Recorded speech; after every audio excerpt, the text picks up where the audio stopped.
I'm Jared McClure. And I'm Benjamin McClure. We're the creators of Cyber Savage. Welcome to our second video in our How to Play Cyber Savage series. We're going to be covering combat. Combat. Cyber Savage has found himself facing off against Mistress Blade. Now, of course, this is just for teaching purposes. You know, in my head, they have kind of an uneasy situation shit, but this is just for, you know, you're just learning how to play. The first thing you need to do when making a ranged combat action is select a visible target within line of sight. Line of sight is drawn to and from anywhere on a model's silhouette. The silhouette is anywhere within a character's base up to its head. So just kind of imagine a cylinder.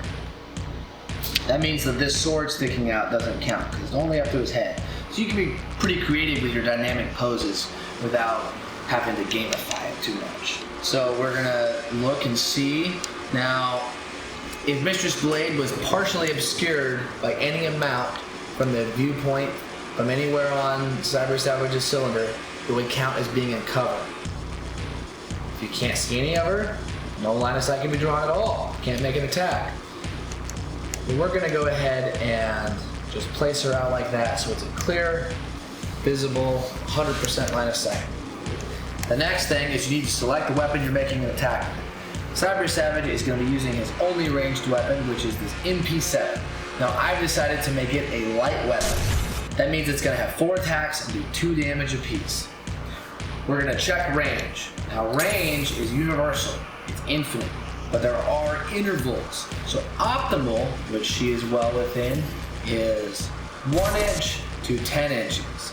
Now note that there is a minimum range, 1 inch, so if you're within 1 inch, you cannot make a ranged combat action. Or if there was another enemy perhaps within 1 inch, you still cannot make a ranged combat action. Any amount outside of 10 begins to go down, so far range interval is 11 inches to 15, and extreme is anything over 16 inches. Now, in far, you weaken your ranged statistic, and extreme, you weaken it twice. Weakening a statistic is when the dice type goes down a level. So for instance, a D8 shifts down to a D6. Or if it was a far, a D6, or D8 would go down to a D6, and all the way down to a D4. So you can shoot as far as you want, but there are escalating effects. Alright, let's get on to shooting. Now that we've selected a visible target, selected our weapon, and checked range, the target is going to decide to react or not. Now, in this case, Mistress Blade does not have a ranged weapon, so she cannot react with shootout. If she had any other reactions that were special because of her characteristics, she might be able to perform that. But we're going to keep things simple. She's just going to defend. Now we're getting to the most important part of Cyber Savage, which is generating a dice pool. Cyber Savage, like we said before, is a light weapon, so that means he's going to roll 4 dice. The dice that he's going to roll are determined by the statistic that corresponds to the type of attack he's doing. He's doing a ranged attack. That means that we're going to look at on his profile and find his ranged, that's RNG on his profile. That's his ranged skill. So his ranged skill is a D8, so that means we're going to roll 4 D8s.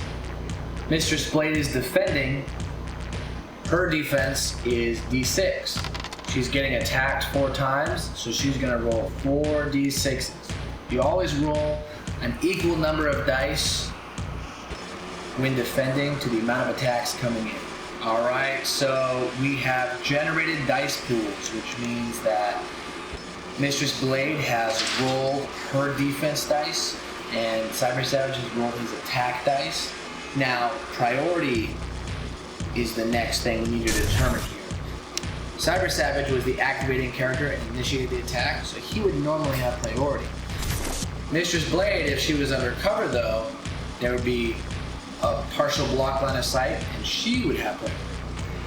But we're going to go ahead and go through this. She was not under cover. Priority is getting to whichever model gets to select a dice and make a comparison first. For instance, Cyber Savage has priority, so he's going to select one of his dice first. We'll go ahead and start with this 8, and he's going to compare it to this 6 over here. Because this number is larger, he's going to win this exchange, and this will count as a successful hit for Cyber Savage. Mistress Blade is going to take her 5. Now you don't have to do this in any order you want, but she's going to take her 5 and go ahead and compare it to Cyber Savage's 5. Cyber Savage is going to take his 3 and elects to beat this 2, and Mistress Blade is going to be able to take her 3 now and compare it to that 1. Damage happens simultaneously. So Mistress Blade takes 2 damage here from this successful hit because his weapon does 2 damage. He also takes another 2 damage here because, once again, each successful hit does 2 damage. That's the weapon's damage. Mistress Blade successfully got a hit here, but she's only defending, so it doesn't do any damage, but she doesn't take any, so that's good. Here, Mistress Blade initiated a comparison that is of equal value. Now this is a glancing hit. Glancing hits in ranged and melee combat only do a single point of damage, but they go in favor of whoever had priority and initiated the comparison. In this instance, it was Mistress Blade that initiated the comparison, and she's defending, so no damage will be dealt at all. If it were the other way around and Cyber Savage initiated the comparison here, it is a dice that's affiliated with an attack, not with a defense. So instead of doing the full damage of his weapon, which is 2, it would only do a single point of damage. But, once again, it's Mistress Blade that made the comparison, so no damage is dealt at all. So she only takes 4 damage, taking her from 14 down to 10. Now that damage has been dealt, after we've compared and gone through glancing dice, we apply any weapon traits or make any tests. We're going to go ahead and say that Cyber Savage's weapon had main as a weapon trait. Now, note that all of this takes place after damage has been dealt. And they're also, again, going to take place simultaneously, but we have to resolve them one at a time. So main reads, if a target takes damage from this weapon, willpower D8. If failed, weaken the stats of the target until its next activation. So he's going to go ahead and roll a D8. Mistress Blade needs to roll her willpower, which is in this case on her profile indicated as still a D6. So they're going to roll that. Cyber Savage got a 1, and so it's a failure there. She's okay. Now if he would have rolled higher than this 3, Mistress Blade, oh look, dice got the better for cheating. Mistress Blade would be successfully weakened, meaning that all of her statistics shift down a single dice type. So her D6 willpower would become a D4, her D6 melee would become a D4 also. That lasts until the end of her next activation. So if she hasn't activated yet, she could activate, make her attack, and then she'll be weakened for that, and then it'll clear at the end. That way, if there's no weirdness with turns ending and stopping and certain characters, not being affected by a status ailment or something like that. You always want to have things make an impact. All right, after being shot at, Mistress Blade is electing to activate, and she wants to retaliate. So now we're going to get to the melee portion of combat. She's going to go ahead and initiate a charge because obviously not in melee range. A charge is a complex action that will be described in the activating a character video, but just know that a charge is your speed plus 3 inches, and then you get to make a free melee combat action. So her speed is 7, and then plus 3 inches is 10, so she's got plenty of movement here. Now when you're doing a charge, this is the only time that you actually have to move in the shortest, most direct route. This is important because if there's an obstacle in the way, you can't just move around it. You have to move in the shortest, most direct route, which might take you over an obstacle or maybe up a piece of terrain or through an area terrain. If you make a charge that is through an obstacle or through area terrain or goes vertical, it counts as a hindered charge. Hindered charge, just like cover, affects priority. So if she's made a hindered charge, Cyber Savage would actually have priority. But in this case, we're just going to say it's a straight through unhindered charge. We go to the fun part, the rolling of the dice. We select our target. A charge was initiated, or if she was already close, then you could just use a basic melee action to initiate the charge. Select an enemy character that is within 1 inch of this character's silhouette. Now that's important because the silhouette, like we said, is measured from the base to the top of the head. So if they were like this, and you can measure 1 inch from the top of her head to his base, then that would still be within melee combat range. And this is good because you can create all kinds of fun terrain and still have good fights without having to cheese positioning and such. So let's just put them up here because it looks cool. They're fighting. Lover's quarrel, if you will. Mistress Blade now selects her weapon. Because she's got 2 daggers, I decided to call them a light weapon because it has more attacks. A light weapon has 4 attacks. So she's going to have 4 attacks. And her melee characteristic, as shown in her profile, is D6. So she's going to have 4D6. Now, Cyber Savage already activated, but he did not react. So we get to the part where the target decides to react or not. So he's going to go ahead and spend his reaction, and he's going to do duel.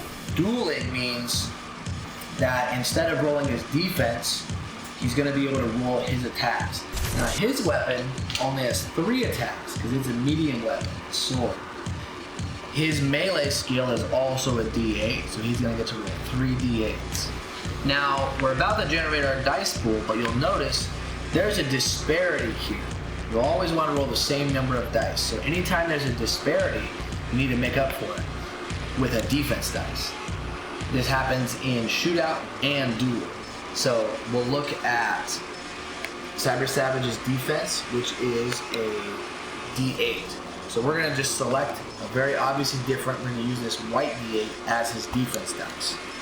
A defense dice is not going to be able to do any damage at all, but these dice, which are representing his weapon attacks, are going to be worth damage. So let's go ahead and generate our dice pool. All right. So we had said that this was an unhindered charge, and so Mistress Blade will have priority. Now, note there are different characteristics or weapon traits that will also affect priority. None of those apply here. So she gets to initiate the comparison first. She's going to select one of her dice and compare it to one of Cyber Savage's dice. Now, this 5 is the highest value that he got, but it's a defense dice. It's unable to do any damage. These other ones that can do damage might be a higher priority to block. So she's going to go ahead and just take her 2 and chump it up against this 5. She loses, but it doesn't really matter because this is a defense dice and cannot do any damage. So Cyber Savage is going to take his 3 and compare it here to her 3. So she's stuck using a 6 up against a 4, and he'll use a 1 against a 3. Now, this is a loss for her. A successful hit for Cyber Savage, but no damage is dealt, so that doesn't matter.